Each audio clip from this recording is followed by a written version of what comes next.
Back in the day, when I was younger, I did not really know how to respond to personal attacks, especially from somebody who was extremely mean against me. Either I was just retrieving into my shell like, I don't know, like a snail, or I was just assaulting people when it got too much, but it was not productive and producive and conducive to anything positive either.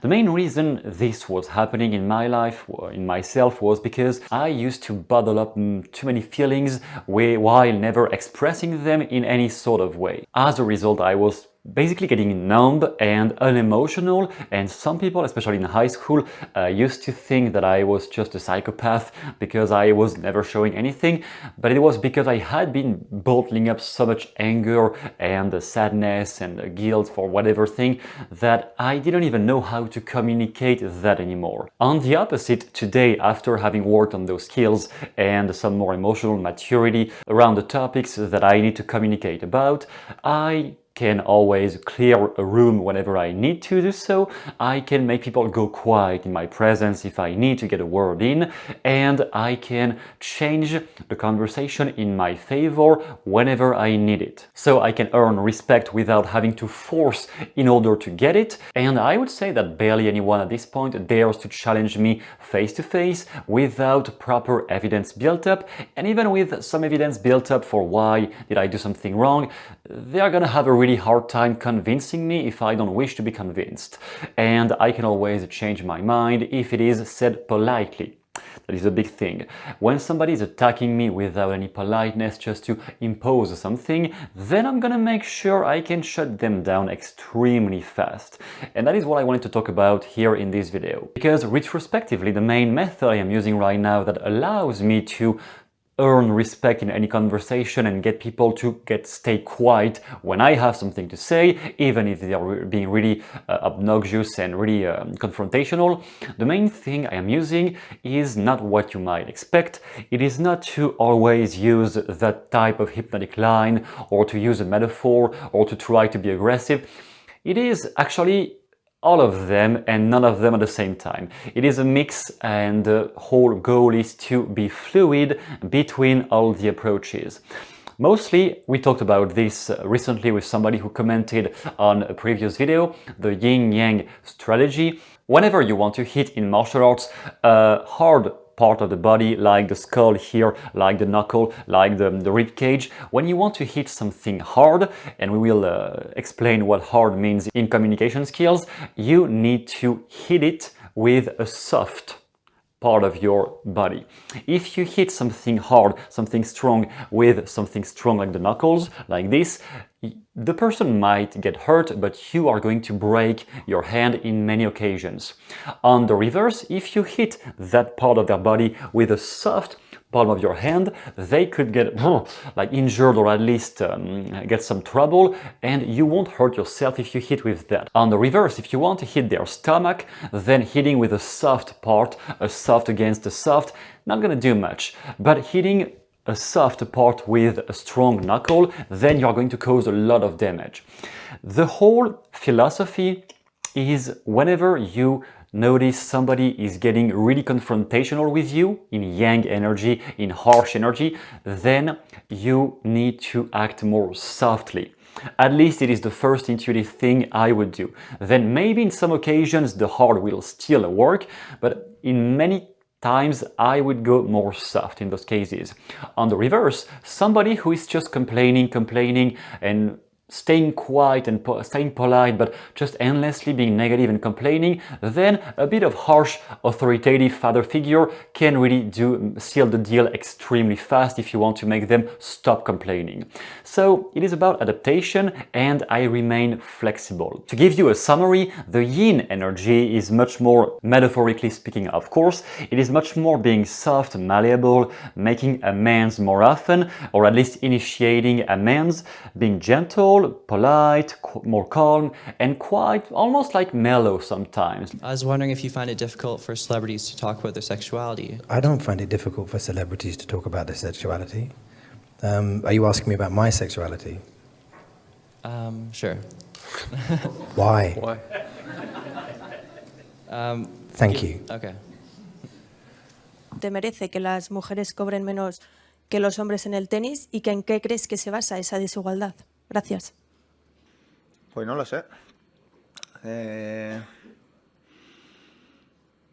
No sé en qué se basa en el fútbol, o en el golf, o en el modelaje. No sé. ¿Por qué las mujeres ganan más que los hombres en el tema de la moda? Pues no lo sé.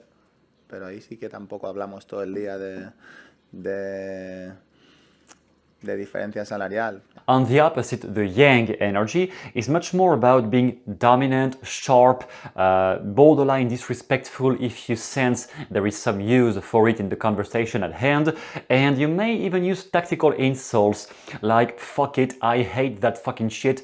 Some things, even if it is not directly insulting the person in front of you, but some things that will cut short the bullshit. Who chose to have a dangerous job and allocate the jobs to whoever? Men did. I feel like you're allergic to answering a question. No, because I think that there's women that are doing dangerous jobs now. Question answering. Is it a condition that you have? Perhaps we should get you some medication to fix the lack of being able to answer a simple question. So I'm going to ask it a third time. Perhaps without this time asking me a question instead of answering, or changing the question instead of answering, you just answer the fucking question. So here's the question. You, me, or nobody is gonna hit as hard as life.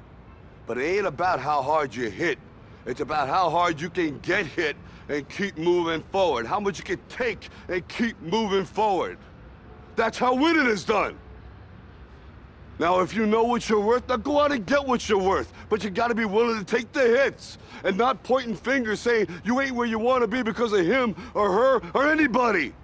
Cowards do that, and that ain't you. You're better than that. And as a result, as I said, the whole point is not to always be soft, like some NLP practitioners or hypnotists are being taught to act in their classroom. They say, always pace the person, build rapport. Yeah, there are moments where you need to build rapport, there are moments where you need to break rapport. It depends on the people in front of you. Even if the basic rule I am using is hard against soft, soft against hard, there are exceptions. The only point is to be able to alternate faster than your opponent.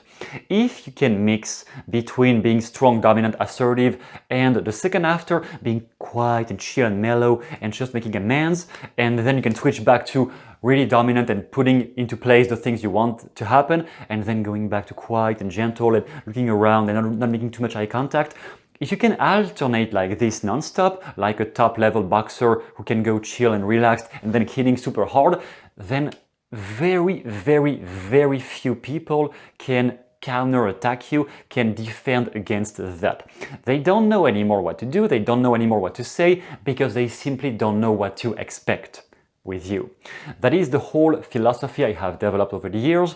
I noticed always being a douchebag doesn't work, always being a soft, quite nice friend that doesn't work either. What works is to alternate between both and always remaining flexible between the first one and the second one. And if you want to develop that skill, I have launched a method this week called the Conversational Kill Switch, where I share with you that strategy in detail, how to develop it, what does it mean to act like this, and specifically I give you the main archetypes of verbal attackers that you may face on a day-to-day basis and how to respond to each of them.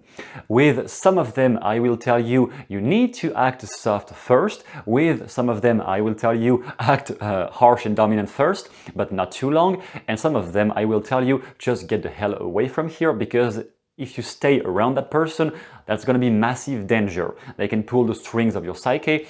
Just get away from them. There is a whole concept of positioning. How do you place yourself? Do you position yourself in a yin energy ahead of time from the get-go? Do you position yourself in a yang energy from the get-go? And when do you change?